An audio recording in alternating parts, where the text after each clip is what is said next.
So today we're going to go ahead and use these jumper cables. I'm going to have to jump a car, so we're going to show you what we got here.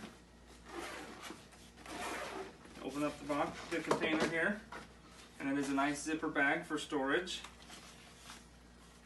The jumper cables have insulation going around the entire jaw to help prevent sparks and short circuits. They've got a good spring to them, some really good teeth.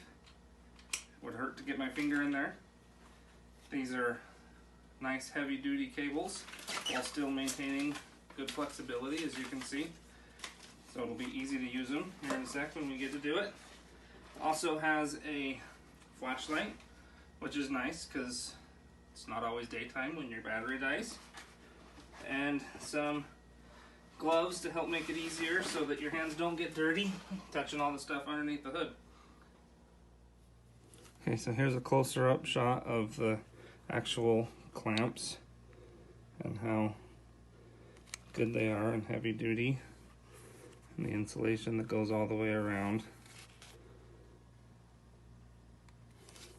And it says the cables are rated for -40°C, so should be able to handle even the coldest of winters and still be good to use.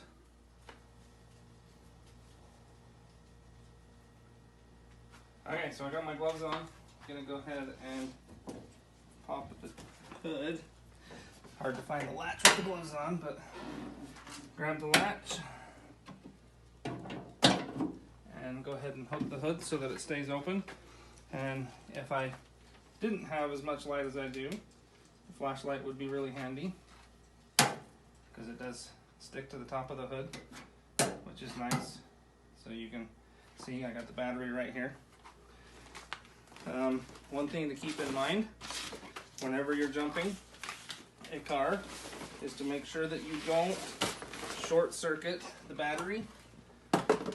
So one thing you're going to want to do is get both ends out, and I tend to like to hook one of the battery clips on the other cable.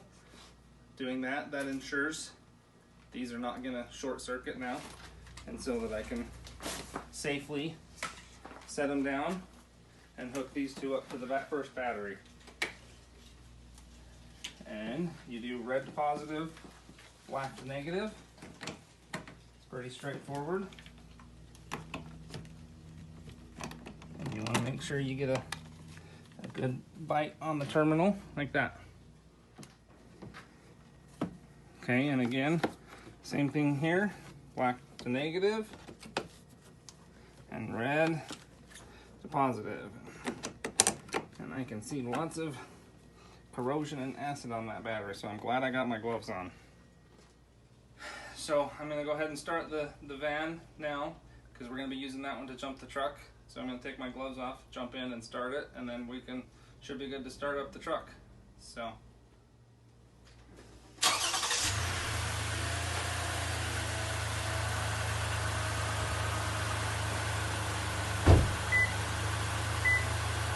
one thing to keep in mind is it's a good idea to usually let the host car sit and run for a minute.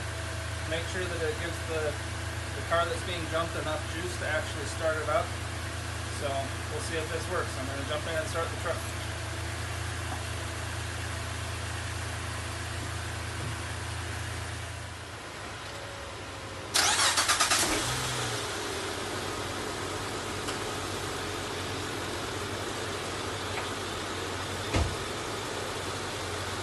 Just like that, we were able to jump the truck using the other car.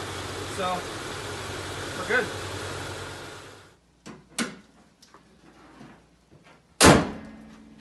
So with that, we were able to get that truck jump started and out of the garage. And these cables worked great. Didn't have any issues with them.